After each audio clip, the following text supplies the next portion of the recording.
Semoga Anda sehat dan baik-baik saja.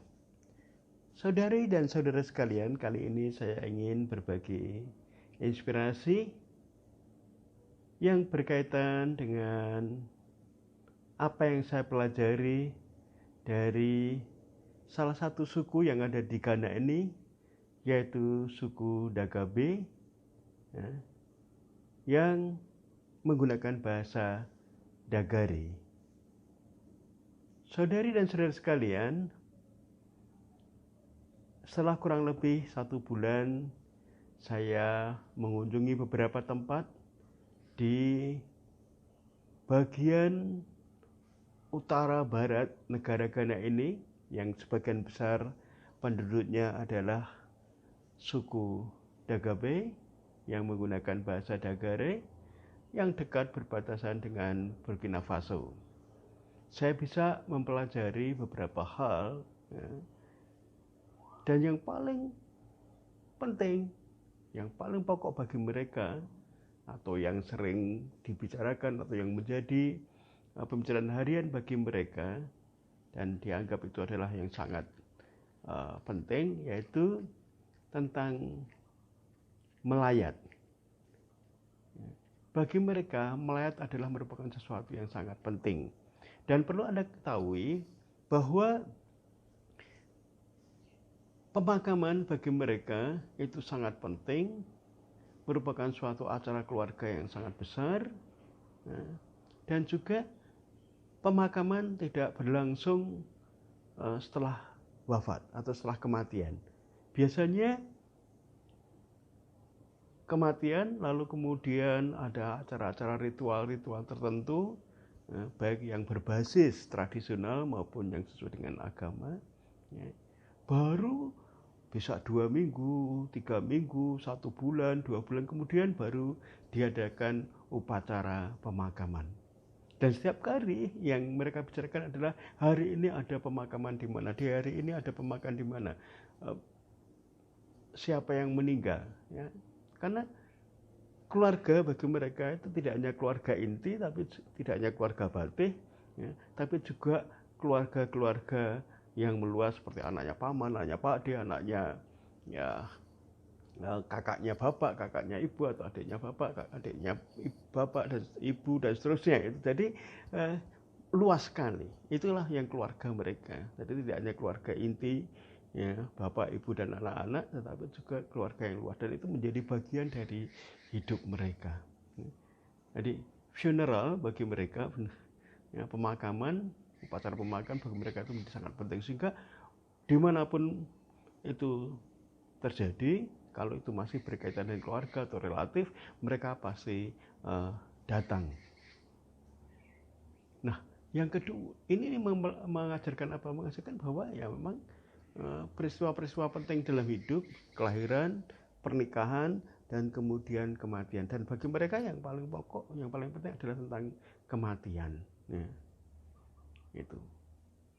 Ya, saya jarang sekali mendengar bahwa ketika seseorang melahirkan lalu kemudian menjadi pembicaraan, lalu menjadi orang menyumbang dan seterusnya seperti tempat kita, itu enggak. Atau pernikahan menjadi sesuatu yang besar sekali, bukan. Tapi yang paling besar peristiwa hidup itu adalah kematian, saat mereka kembali kepada sang pemilik.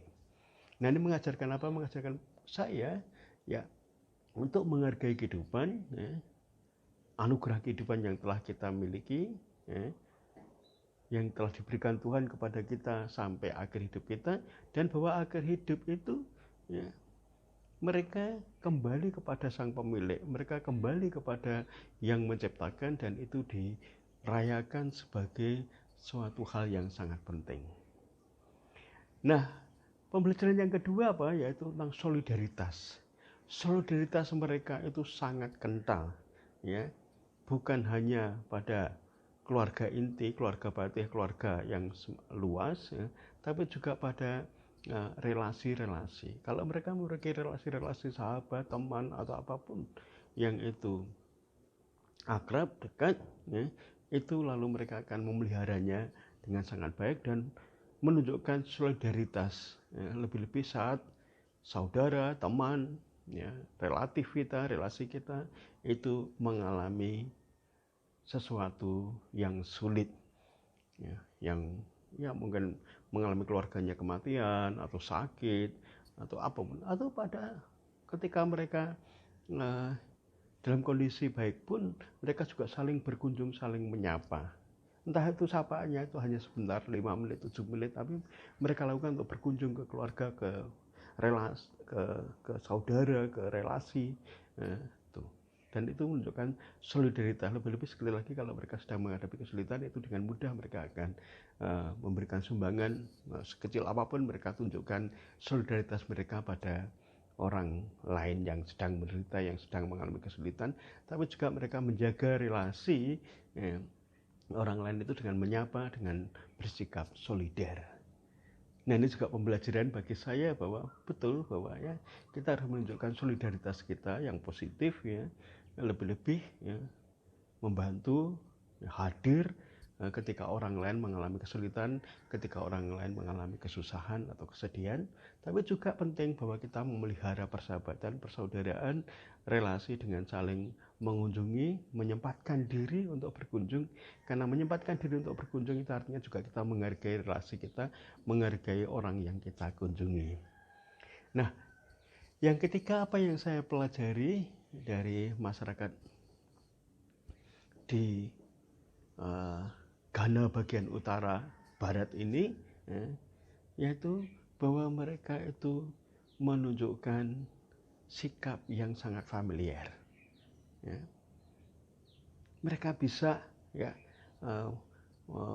mudah sekali bersaudara, mudah sekali akrab, ya, mudah sekali ya bersyukur, menerima orang lain, ya, dan saling menghargai satu dengan yang lainnya. Jadi mereka sangat-sangat terbuka, ya, dan sangat santun, ya, menghargai satu dengan yang lainnya. Ya, bahkan dengan pendatang baru seperti saya pun juga mudah mereka terima. Nah, dan yang juga saya kagumi apa ya, walaupun mereka itu mungkin sedang mengalami konflik, ya, sedang mengalami hubungan yang tidak terlalu oke, tapi mereka masih bisa bercanda, masih bisa duduk bersama dan seterusnya. Jadi tidak membawa kesulitan, tidak membawa mungkin konflik atau situasi yang belum nyaman dalam relasi. Mereka tak bisa membawa itu dalam satu persaudaraan, dan kemudian mereka akan datang untuk menyelesaikan persoalannya sebagai saudara satu dengan yang lainnya. Nah, ini juga merupakan pembelajaran tersendiri bagi saya, ya, bagaimana walaupun kita ada masalah, walaupun kita sedang ada kesulitan hubungan dan seterusnya, tapi tetap ya mampu untuk duduk bersama, untuk berbicara, ya, bersendaguru dan seterusnya, lalu kemudian mencoba menyelesaikan permasalahan itu dengan baik.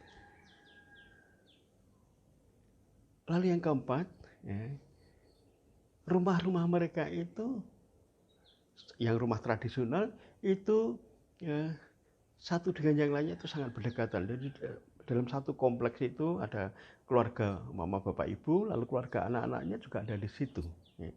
Jadi semua anaknya itu harus punya rumah ada di sekitar situ. Ya.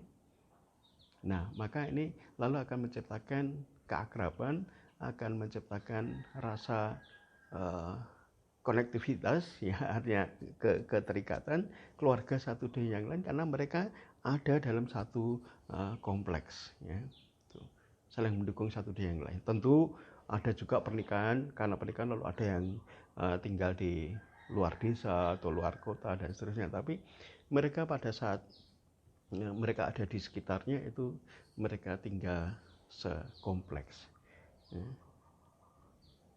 Bahkan, ya,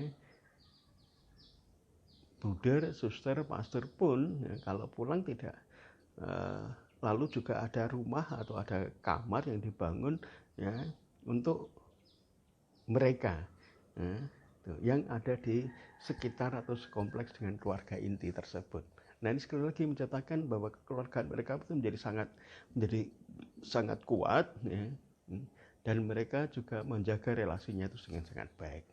Nah, inilah saudara dan saudari sekalian 4 hal yang bisa saya pelajari dari masyarakat Dagabe atau suku Dagabe yang menggunakan bahasa Dagari yang umumnya tinggal di Upper West dari bagian Ghana ya, yang berdekatan dengan Burkina Faso. Sekian, terima kasih. Semoga memberi inspirasi pada Anda semua. Anda pasti bisa.